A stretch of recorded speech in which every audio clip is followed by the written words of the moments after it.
Bonjour, dans cette vidéo, nous allons donc continuer avec l'exercice 3 et entamer l'exercice 4 de la fiche de TD numéro 1 concernant la complexité des algorithmes. Alors, nous avons calculé la complexité de 4 programmes et nous devions les classer du plus rapide au plus long. Le premier programme avait une complexité en haut de n au carré, donc polynomial. Le deuxième et le troisième avaient une complexité en haut de n log de 2n, quasi logarithmique. Et puis le dernier, le quatrième programme, avait une complexité en haut de 2 à la puissance n, qui est énorme en fait, c'est une complexité exponentielle. Donc l'ordre est le suivant, donc les 2 et 3 sont les plus rapides, c'est normal, hein. Et puis le deuxième qui est moins rapide, c'est en fait le premier, hein, parce qu'il a une complexité polynomiale en haut de n2. Et puis le plus long, c'est le quatrième programme, parce qu'il a une complexité exponentielle. Voilà l'exercice 3 au complet. Maintenant, nous abordons l'exercice 4 qui nous demande d'exprimer la complexité dans le pire des cas et dans le meilleur des cas de ce code. Alors, le code contient 3 boucles imbriquées, 2 boucles for et une boucle while. Alors, la boucle for, la première, la plus externe, évolue de 1 à n avec n compris, c'est-à-dire le compteur de la boucle, le compteur i, va prendre les valeurs de 1 à n avec n compris, donc cette boucle va se faire n fois. La boucle en J, la deuxième, qui est contenue donc la première, qui est la boucle en I. Alors la boucle en J, le compteur J va évoluer de 1 à n avec n compris, donc de la même manière, elle va se faire n fois. La boucle la plus interne, la boucle while, par contre, elle va dépendre d'une condition qui est la condition non P et K inférieur ou égal à J. Alors, si on a une variable Y qui est logique ou booléenne, en fait, dire que c'est si Y, ça veut dire si Y est vrai. Dire si non Y, ça veut dire que si non Y, ça veut dire que c'est Y est faux, est fausse, quelle que soit la valeur qu'a la variable Y. D'accord? Alors ici, la boucle tant que, la boucle while va se faire tant que P est à faux et K inférieur ou égal à J. Si P devient vrai, donc là, on sort de la boucle. Si P devient vrai ou K est supérieur strictement à J, on sort de la boucle. Autrement, c'est la boucle while qui va se dérouler autant de fois, on va voir combien de fois. Alors, la boucle while va se dérouler, il y a un if donc à l'intérieur. Si la condition est vérifiée, donc P va être positionné à vrai, et une fois que la variable P va être à vrai, donc on ne peut plus rentrer dans la boucle. Par contre, si la condition A de IJK n'est pas vraie, c'est-à-dire on a A de IJK n'est pas égal à X, donc cette condition n'est pas vérifiée, là par contre on va passer par le else et c'est K qui va être incrémenté. Il va bien sûr être, la variable K va être incrémentée tout en restant inférieur ou égal à J. Donc nous devons calculer la complexité dans le pire cas. Alors dans le pire cas, combien d'opérations, combien d'itérations va faire cette boucle while? Alors le pire cas, c'est quand la condition A de IJK égale X n'est pas réalisée. C'est-à-dire quand on reste toujours avec P qui est faux et K inférieur ou égal à J. D'accord? Quand elle n'est pas réalisée, K va s'incrémenter. Alors si J c'est 1, K va démarrer à 1 et s'arrêter à 1. Donc elle va se faire une fois. Si J c'est 2, d'accord, K va commencer à 1 et puis aller jusqu'à 2.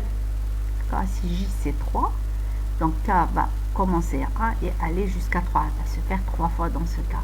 Alors, puisque le J va aller jusqu'à N, Donc la boucle while va se faire avec k égale 1, ensuite k égale 2, etc. Donc elle va se faire, lorsque j va jusqu'à n, elle va se faire donc n fois. En sommant donc ce nombre d'itérations, donc là le 1 c'est pour j égale 1, le 2 pour j égale 2, le 3 pour j égale 3, et quand j devient n, donc on a plus n. Cette somme, c'est une suite arithmétique dont la valeur est finalement n fois n plus 1 sur 2. Alors là, nous venons d'exprimer la complexité de for j avec ce qui est à l'intérieur, donc la boucle while qui se déroule à l'intérieur. Cette boucle for j va se dérouler donc n fois n plus 1 sur 2 fois. Et puisque elle-même, elle est contenue dans la boucle en i, la plus externe, donc la boucle i, dont le compteur est i, et qui va se faire l n fois, et donc la complexité totale, c'est n fois cette entité-là, c'est n fois n plus 1 sur 2. Et donc, c'est n au carré fois n plus 1 sur 2, et donc on a une complexité de l'ordre de O de n à la puissance 3. Ça, c'est dans le pire des cas. Alors, dans le pire des cas, c'est quand je passe par le L, la boucle while s'effectue, et donc le programme passe par la branche else, d'accord. Mais si par contre la boucle, en rentrant dans la boucle while, tout de suite la condition a de ijk égale x est réalisée, c'est-à-dire on trouve que a de ijk égale x, p est tout de suite positionné à vrai, et donc si on cherche à re-rentrer dans la boucle, c'est pas possible, donc on l'aura fait juste une fois. Alors voyons voir notre meilleur des cas. Alors le meilleur des cas, best case, c'est qu'on sait que la boucle, de toute façon, la boucle for i va se faire n fois, la boucle en j pareil, elle va se faire n fois, mais par contre l'idéal c'est que quand la condition p est un faux et k est inférieur ou égal à j, on rentre pour faire pour exécuter cette boucle while, elle ne va se faire qu'une fois, parce que tout de suite on va tomber sur le cas où a de ijk vaut x est égal à x, et là p est tout de suite positionné à vrai. Alors même si on cherche à refaire la boucle, c'est pas possible, parce que il y a la condition non p qui n'est pas réalisée, c'est-à-dire parce que p est déjà à vrai. Donc puisque cette boucle while elle est interne à la boucle en j, alors pour j égale 1, elle va se faire une fois, dès qu'on rentre, tac, donc on va se retrouver sur le cas d'égalité, et donc p va être à vrai. Pour j égale 2, dès qu'on rentre, on va se retrouver avec la condition qui est aussi vérifiée, jusqu'à j égale n, donc on va rentrer, et donc on va tout de suite tomber dans le cas de l'égalité, et donc pour chaque valeur de j, la boucle while va se faire une fois, et ça c'est l'idéal. Et donc si on compte le nombre de fois où la boucle while va se faire, donc ça sera une fois pour j égale 1, encore une fois pour j égale 2, encore une fois, etc. une fois pour j égale n. Et donc si on somme le tout, on va avoir la boucle while qui va se faire au total n fois. Donc elle va se faire n fois, et donc nous venons d'évaluer ou d'exprimer la complexité de cette quantité là, c'est-à-dire de ce code là, for j égale 1 à n, avec tout ce qui est à l'intérieur. Donc tout ça va se faire n fois, mais comme tout ça est inclus dans la boucle en i, d'accord, qui elle va se faire n fois, donc la complexité totale c'est n fois le nombre de fois que va se faire la boucle i fois le nombre de fois que va se faire l'ensemble de la boucle for j avec ce qu'il y a à l'intérieur. Et donc on se retrouve avec une complexité de O de N2. Et ça c'est le meilleur des cas. Le meilleur des cas, c'est quand la boucle while ne se fera qu'une seule fois à chaque passage dans la boucle j. Voilà, donc nous venons d'exprimer la complexité dans le pire des cas de ce code. et la complexité dans le meilleur des cas de ce code. Et c'est à chaque fois qu'on vous demande la complexité dans le meilleur et dans le pire des cas, il faut raisonner. Donc il faut se dire c'est dans quel cas qu'on fera le plus d'opérations et dans quel cas qu'on fera le minimum d'opérations. Voilà. Maintenant nous passons à l'exercice 5, bien qu'il a été traité au complet en présentiel. Je vais le reprendre ici doucement et avec beaucoup plus de détails si on veut, parce qu'une heure en présentiel, peut-être que j'ai pu passer sur pas mal de choses qui sont peut-être importantes, et donc c'est l'occasion ou jamais de me rattraper. Voilà, l'exercice consiste à calculer en fait la valeur x à la puissance n, étant donné un x, donc élever x à la puissance n. Alors le cas de base, c'est que il y a une notion de récurrence bien sûr. Le cas de base, c'est que quand n c'est 0, donc on se retrouve avec la valeur résultat qui est 1. Quand c'est par contre le n n'est pas 0 et est supérieur à 0, ça serait donc calculer x fois x à la puissance n-1. Maintenant, si on voudrait faire le code, la fonction récursive, c'est que le cas de base, c'est quand n c'est 0, donc retourner 1. Sinon, ça serait rappeler la fonction, mais avec le paramètre n modifié, donc avec n-1, et multiplier le résultat obtenu par x. Dans le cas de base, on a une complexité qui est en fait O de 1, on ne fait aucun effort, hein, c'est juste un return, et les retours des sous-programmes sont en général négligeables. Et puis, dans le cas général, c'est qu'on va rappeler la fonction va se rappeler elle-même, avec le paramètre diminué de 1 à chaque fois. Et donc là, nous avons un appel à la fonction et une multiplication. Maintenant, si on doit exprimer la complexité, alors pour le cas n égale 0, donc c'est O de 1. Dans le cas contraire, c'est T de n-1 plus O de 1. T de n-1, c'est la complexité qu'engendre le calcul de x à la puissance n-1 plus une multiplication qui apparaît ici, d'accord, à ne pas négliger. Et donc, que j'ai noté ici par O de 1, que je peux carrément remplacer et noter par 1 parce que c'est une seule opération. Alors, développons. Alors, je reprends donc ma petite formule là, T de n, c'est T de n-1 plus 1. Plus 1, donc O de 1, j'ai mis là 1 pour mieux voir la formule de récurrence, d'accord. Alors, remplaçant dans cette expression T de n-1 à son tour par T de n-2, on aura T de n-2 plus 1 plus 1, d'accord. Ça, c'est T de n-2 plus 1, donc c'est en fait c'est T de n-1, remplacé par sa valeur en fonction de T de n-2, le tout plus 1. Donc, ça va faire T de n-2 plus 2. Et donc, c'était de, si je continue, hein, tout pour voir mieux ce que ça va donner, donc T de n-3 plus 3. Là, on voit déjà, c'est la formule qui est très apparente. Donc, c'est la forme T de n-p plus p. Bien sûr, sachant que le nombre d'itérations, on va évoluer jusqu'à ce que on aboutisse au cas de base. Le cas de base, c'est T de n-p va tendre vers O de 1. Et ceci, lorsque n-p va, le degré n, en fait, c'est n-p, le paramètre va tendre vers 0, donc n-p va tendre vers 0. Quand n-p tend vers 0, ça veut dire que n va tendre vers p, ou p va être égal à n, d'accord. Et quand p devient n, on a une complexité en O de n, on est sur le cas de base.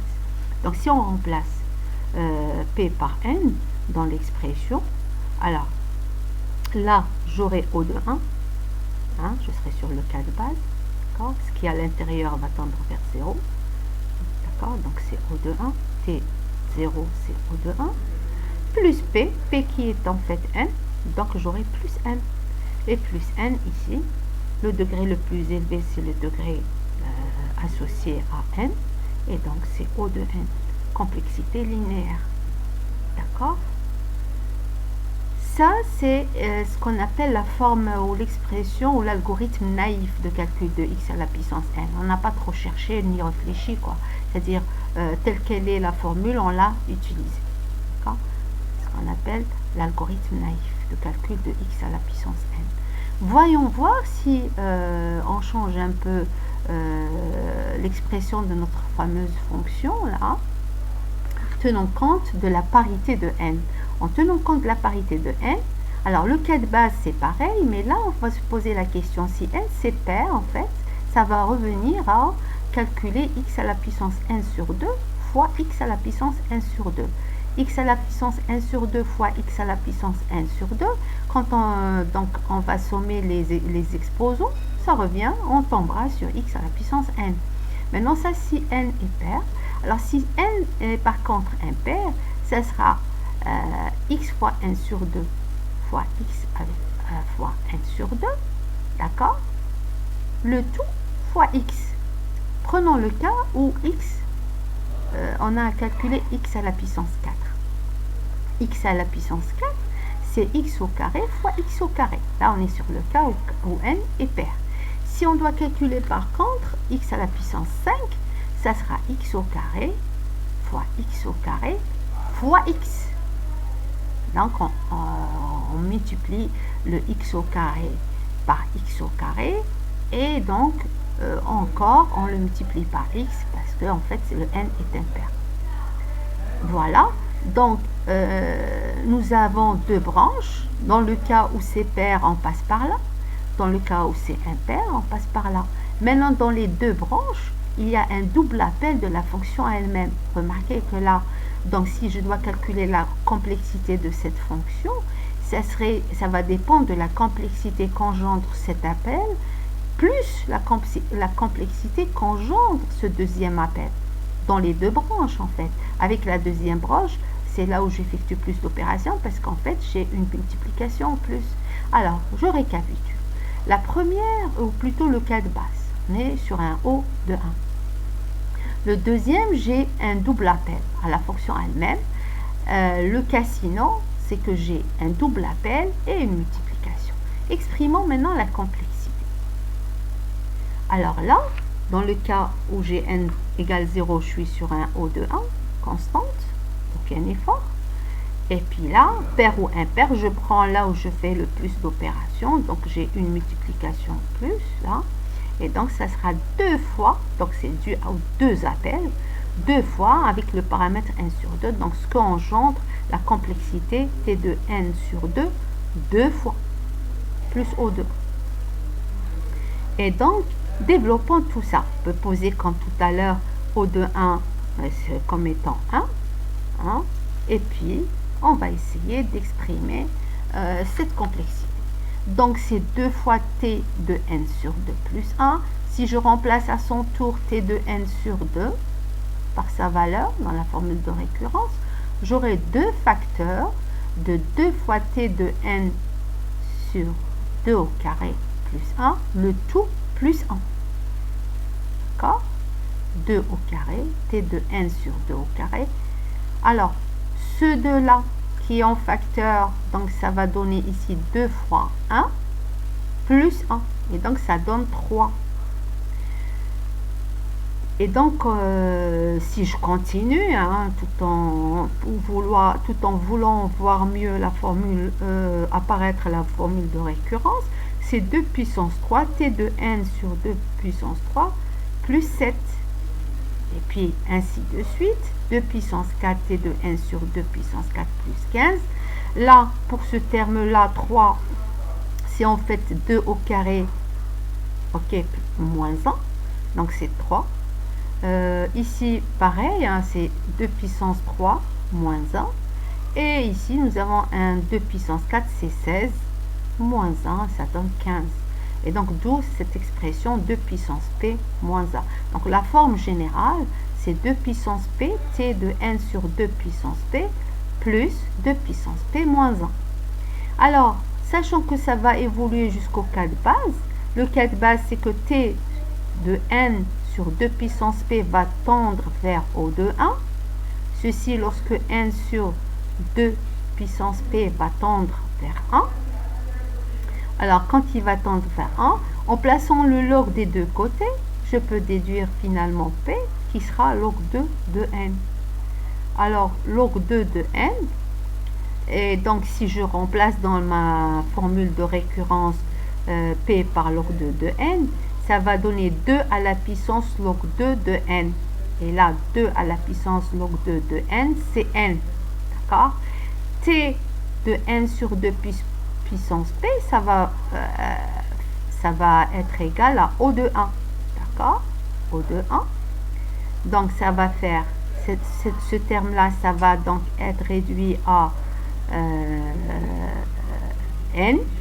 Tout ça, ça va valoir n. 2 puissance p, 2 puissance log 2 de n, c'est donc n moins 1. Et donc, j'aurai n plus n moins 1, 2n moins 1. Et donc, c'est un polynôme de degré 1, en fait. Et donc, tout ça, comme 2, c'est un facteur constant, c'est une constante, ça sera donc, si c'est négligeable, j'aurai O de n. C'est une complexité en O de n. Voilà, complexité linéaire. Alors, est-ce qu'on peut, vous avez vu qu'avec la première, plutôt l'algorithme naïf, c'était O de n, et ici même en changeant l'expression, en testant n pair ou impair, et donc c'est selon le n impair ou impair, donc on a un petit peu modifié la formule, et c'est le fait qu'il y a deux appels à la fonction en même temps à elle-même, nous tombons sur le même ordre de grandeur pour la complexité, donc c'est toujours linéaire. La question qui se pose, est-il possible de faire mieux ou de réduire cette complexité? Oui, c'est vrai, c'est possible, en évitant l'appel de la fonction deux fois à elle-même, en utilisant juste une variable ou auxiliaire ou une zone mémoire en plus supplémentaire que j'appellerai y, dans laquelle j'appelle la fonction, je stocke le résultat retourné par la fonction et puis multiplier le résultat par lui-même, d'accord, comme je vais le montrer ici. Alors, oui, c'est vrai, effectivement, on peut améliorer la fonction et réduire la complexité. C'est juste utiliser une variable en plus, y, d'accord. Bon, j'appelle la fonction, ce que va me retourner la fonction, je le stocke dans y, et le programme devient, le cas de base inchangé, c'est le même.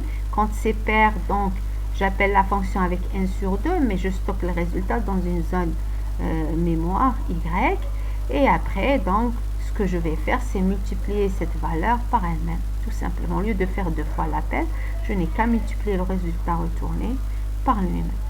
Là, c'est dans le cas où n est impair. Pareil, j'appelle la fonction, le résultat sera stocké dans la zone y. Et puis, ça sera deux fois, donc y, le résultat sera multiplié par lui-même, fois x, dans le cas où n est impair. Si on évalue la complexité, le cas de base, pareil, inchangé, mais là, nous avons juste la complexité donc, de cette fonction qui dépend en fait, selon qu'on passe par cette branche ou celle-là, qui dépend du seul appel ici, un seul appel de la fonction elle-même, au lieu de deux, d'accord? Il y a juste un seul,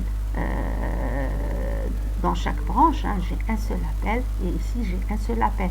Donc là, j'ai juste un appel, donc la complexité de t de n va être en fait la complexité de t de n sur 2.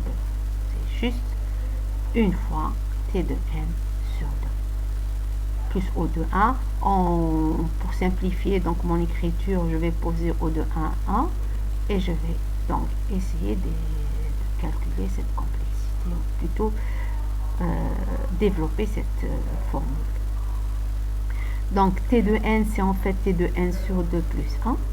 Si je remplace t de n sur 2 à son tour par t de n sur 2 au carré plus 1, voilà, le tout va être additionné à 1. Et là, j'aurai t de n sur 4 plus 2.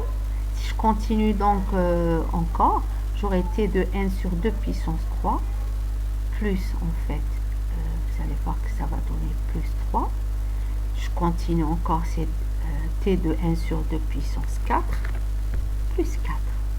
Le plus 4, plus 3, plus 2, c'est en fait, là j'additionne le degré, la puissance à laquelle est élevée la valeur 2. D'accord?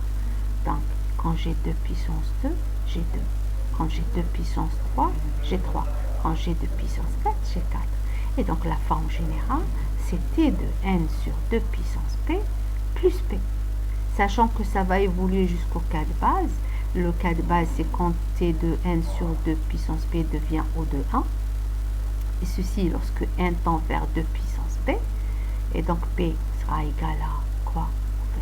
Si je place le log des deux côtés, hein, j'aurai pareil, P c'est log 2 de n.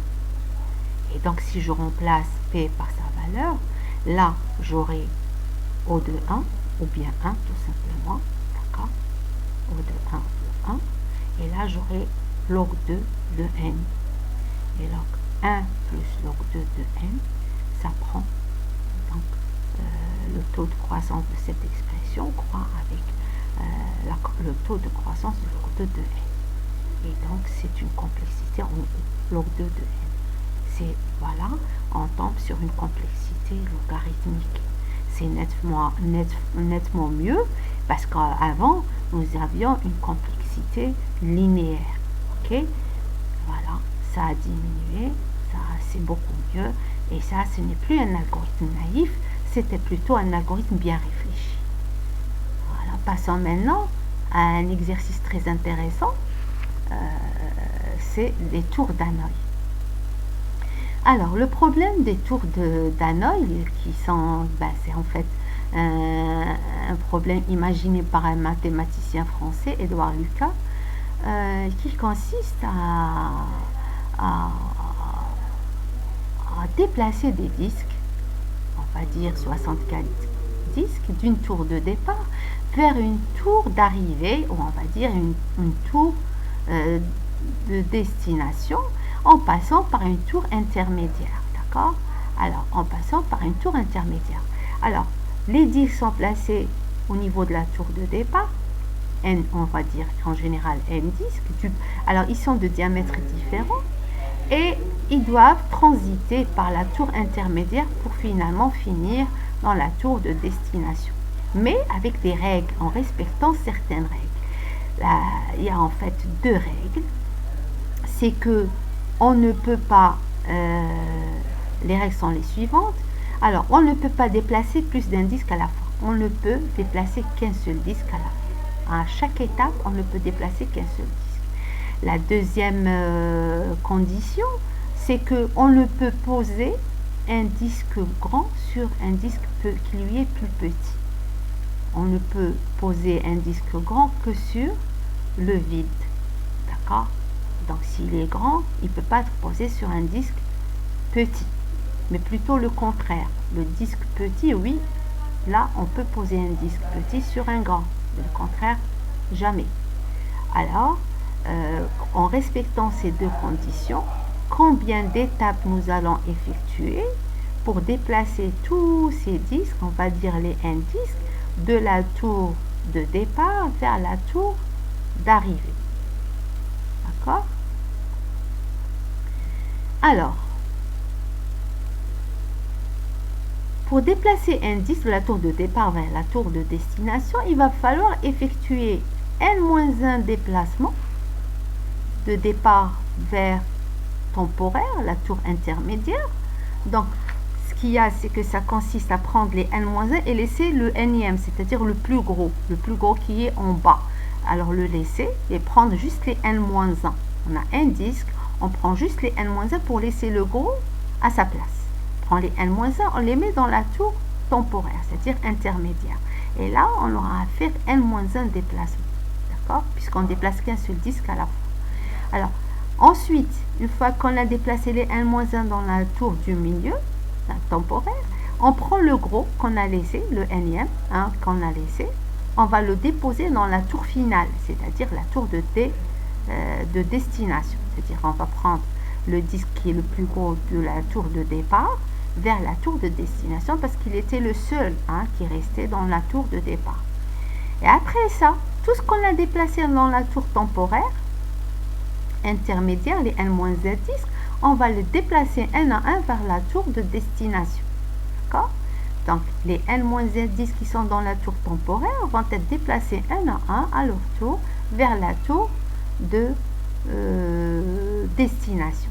Bien sûr, à chaque étape, on va prendre la tour intermédiaire et on a besoin d'une tour intermédiaire pour faire ces déplacements. D'accord? Alors, l'algorithme. Alors, Gn, le nombre de disques, en général c'est 64. Alors, on peut utiliser char, char pour les trois tours, déplacement, destination, temporaire, ou bien des int. On va dire que 1, celle de départ c'est 1, celle de destination c'est 3, et la temporaire, je vais la numéroter 2. Sinon, si j'utilise un type char, c'est A, celle-là c'est la tour A, celle-là c'est la tour C, et celle-là c'est la tour B. Quand j'ai un seul disque, il suffit juste, l'opération est très simple, prendre ce disque et le déplacer de départ vers destination. Très simple. J'ai un seul disque, c'est le gros, le seul et unique.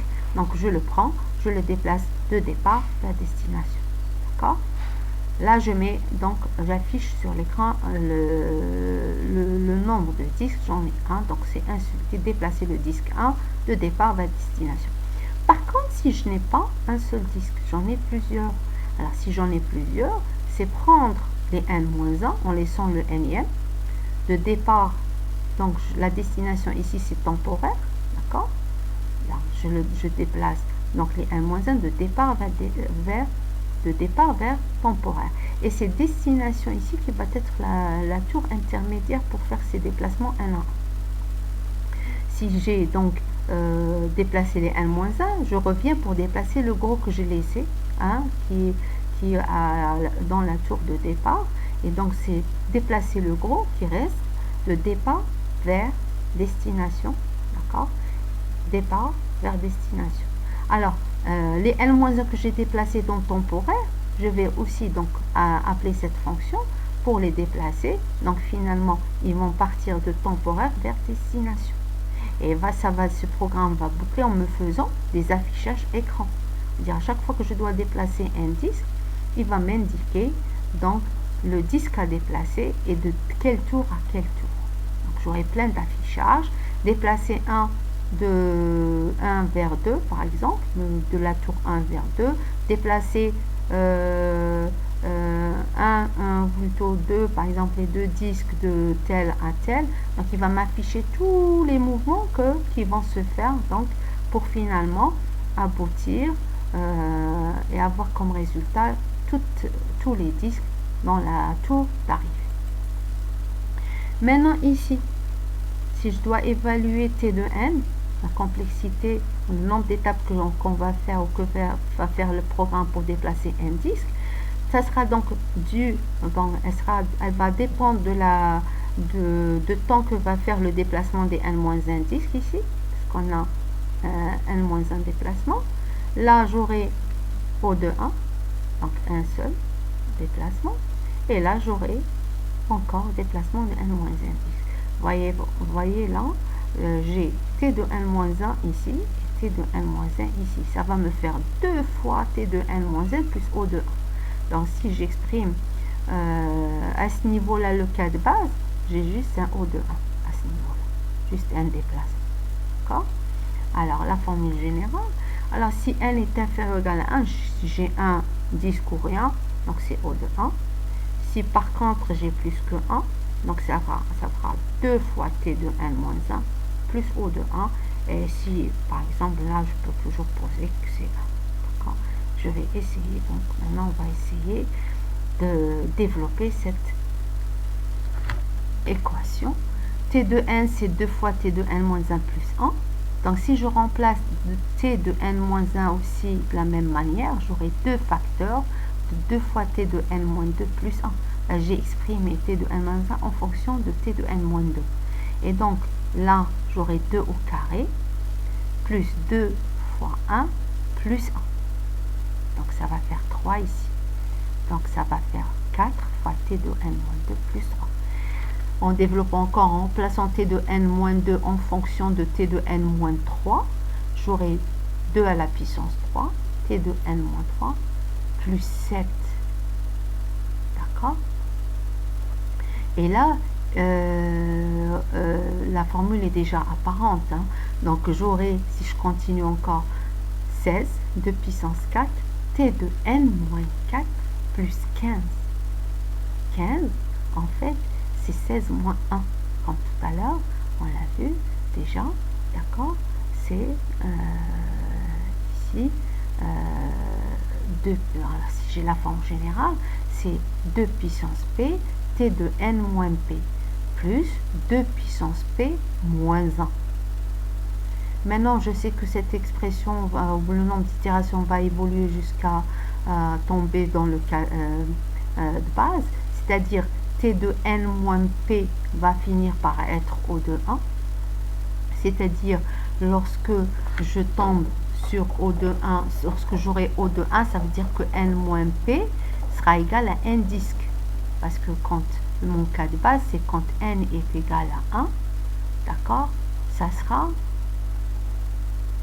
donc quand n moins p va valoir 1, j'aurai O de 1, d'accord, t de 1, c'est O de 1, et donc lorsque n moins p va tendre vers 1, là, veut dire que n moins p va être égal à 1, et j'aurai p, c'est n moins 1. P va être égal à n moins 1. Mon cas de base, c'est quand j'ai un seul disque. Donc, n moins p égale à un disque, et donc n égale, et donc si je vais faire sortir n égale p plus 1, ou bien si je fais sortir le p, c'est p égale n moins 1. Et donc, si je remplace p par sa valeur, ici n moins 1 dans l'expression, j'aurai 2 à la puissance n moins 1. Tout ça, donc t de n moins p va être O de 1, plus 2 puissance n moins 1 moins 1. 2 puissance n moins 1 plus 2 puissance n moins 1 moins 1. J'aurai 2 fois 2 puissance n moins 1. 2 fois 2 puissance n moins 1 fois, c'est 2 à la puissance n, d'accord, le tout moins 1. Là, nous avons une forme exponentielle, d'accord, et donc, on a finalement une complexité en haut de 2 à la puissance n, mais c'est énorme. Ma foi, c'est énorme. Alors, imaginez avec 64 disques, nous aurons 2 puissance 64 disques. 2 puissance 64, donc, opération à faire. Et donc, si c'est une légende, bon, il paraît que c'est une légende, les tours d'Hanoï. Alors, il paraît que c'est des moines. Hanoï se trouve